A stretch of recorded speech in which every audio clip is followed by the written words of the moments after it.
Sa tinagal-tagal ba naman na namayagpag ang kumpanyang Apple sa buong mundo sa pangunguna ng co-founder nito na si Steve Jobs. Take note, co-founder po siya. Pero sa totoo lang po, pag narinig mo ang Apple, nakakonect yan kay Steve Jobs. Bagamat noong October 2011, pumanaw na po ang guy na ito, no? Pero pag naririnig mo pa rin ang Apple, sa kanya pa rin na ibabalik. Tama po ba? Well, Apple is one, or should I say, I will not say one, the best company in the world today. I can say that. The best company in the world today, although mas prepare ko talaga ang Samsung pagdating sa smartphones. Although Apple user din kasi ako, pero iba rin na may Android ka. Kasi para po sa akin, yung Android mas friendly sa kung ano man yung ginagawa natin. I'm recording this right now using Android more than I'm using Apple kasi yung Apple na telepono ko ay may kalumaan na po. Okay. Isa po siyang lumang model ng phone. Pero iPhone naman po siya sa biyaya ni Lord. Pero mas nagagamit po natin ngayon ang Android. Okay? So wala akong sama ng loob sa Apple, pero kailangan kong iparating sa inyo ano ba ang nangyayari ngayon sa mundo ng technology. Sa mata ng mundo, wow, grabe. Acceleration, di ba? Wow, grabe, promotion. Wow, grabe, high-tech. Yan ang mata ng mundo. Ngayon po, pinag-uusapan po ngayon dito muna po tayo sa side ng daigdig ng technology. Ito pong Apple Digital ID. Maraming natuwa sa buong mundo, yung konbinyente nga naman siya. Alam po ba ninyo yun? Konbinyente. You will just present that Apple ID of yours and then everybody will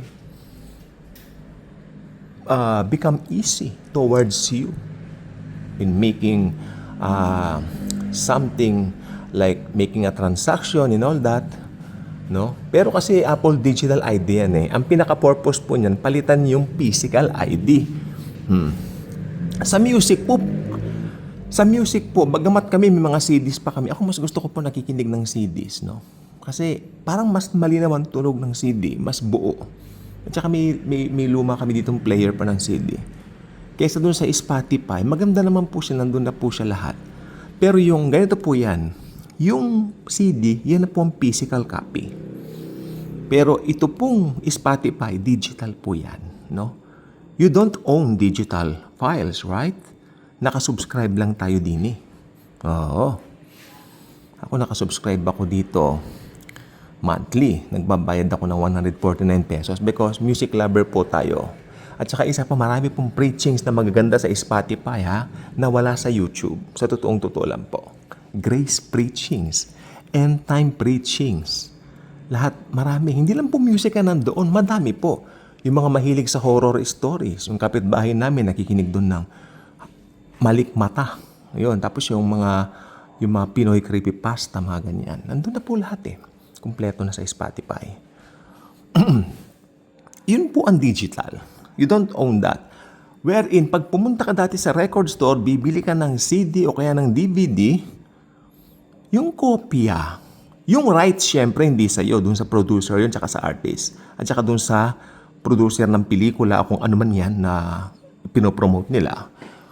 Pero yung kopya na binili mo, sa'yo yun. Sa'yo yung DVD, sa'yo yung CD. O nung 19 ko pong halimbawa, naabutan mo, panahon ng plaka. Alam niyo yung mga plaka ng Carpenter's Bee Gees? Ay, nagpatugtog ako ng plaka ng Bee Gees kanina.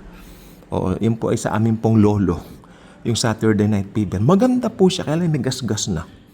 May gasgas po siya. Pinunasan ko siya, pero yung, alam niyo po ba yung moist? Nandun na talaga. Pinunasan ko talaga ng basang damit. No. Kasi baka magasgas palalo. Pero physical copy po yung mga yon, no? Compared doon sa, anong tawag dito? Digital na hindi mo siya own, pero nakasubscribe ka. Ano ngayon ang ibig kong sabihin dito? Makinig pong mabuti. Mas madaling mag-control sa digital. Amen? Ito na naman po tayo. Yun daw po bang digital Apple?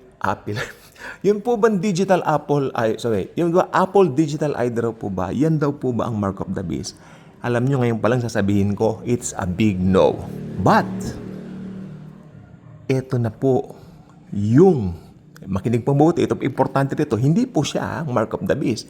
Pero, prepare na po nito kung paanong magiging sa panahon ng paglabas ng Antikristo.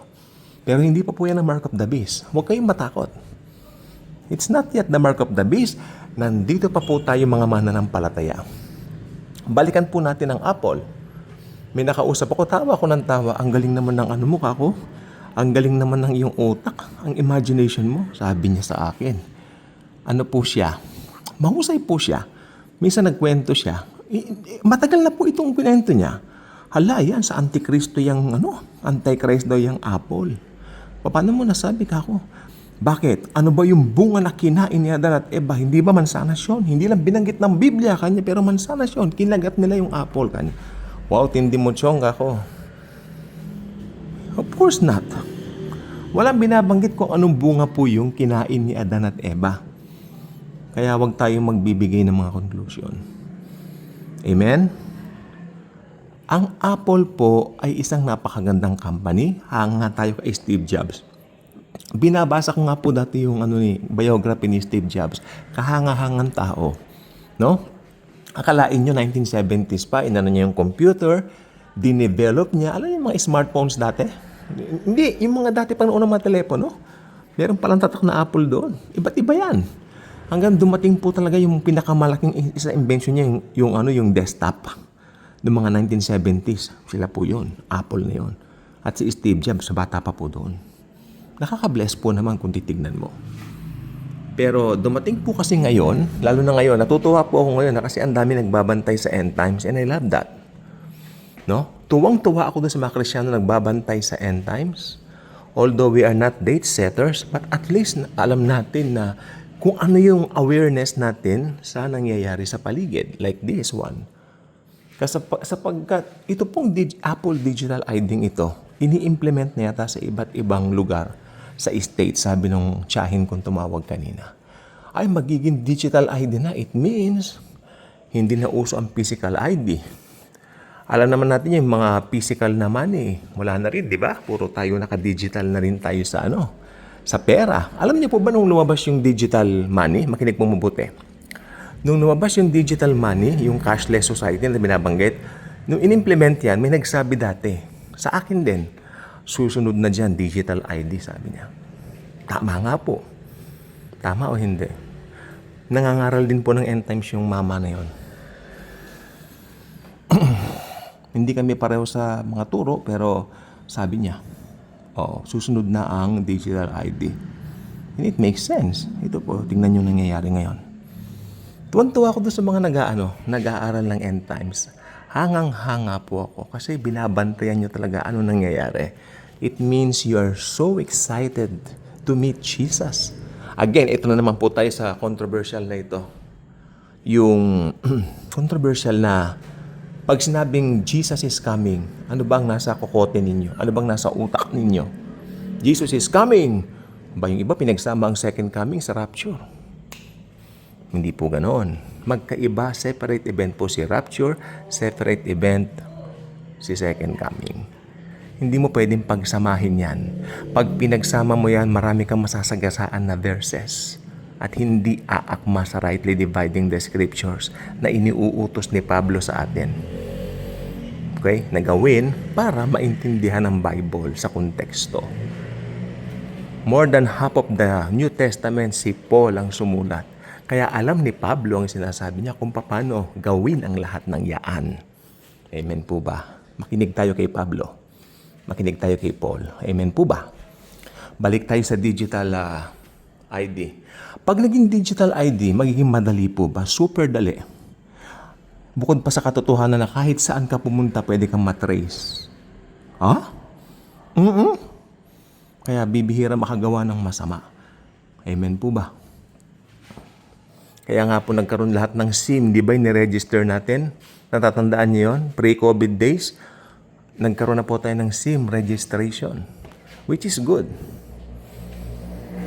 ganyan din po ito. Pero itong digital ID, bigatin po ito. Kasi, pagkakakilanlan mo na yan eh. Amen? Pagkakakilanlan mo na yan. Again, this is not the mark of the beast. This is just, okay, something to prepare the coming of the lawless one. Pero hindi pa po ngayon yan, ha? Dahil nandito pa po tayo mga mananampalataya. How about maging ka-good vibes ka na kung hindi ka pa ka-good vibes, no? At subscribe ka lang dito. Share the video of good vibes. Dito walang ibang bida kundi si Jesucristo at ang kanyang tinapos na gawa sa krus. Again, the digital ID, Apple Digital ID, that is not the mark of the beast. Yan po ay parang patikimski. Yan ang tamang term. Patikimski, what will happen matapos tayong ma-rapture. Anyway, hindi na po natin makikita yan. Kung tutusin, hindi na po natin yan concern. But, because of our love, dun sa mga maiiwan, hayaan mo malaman nila.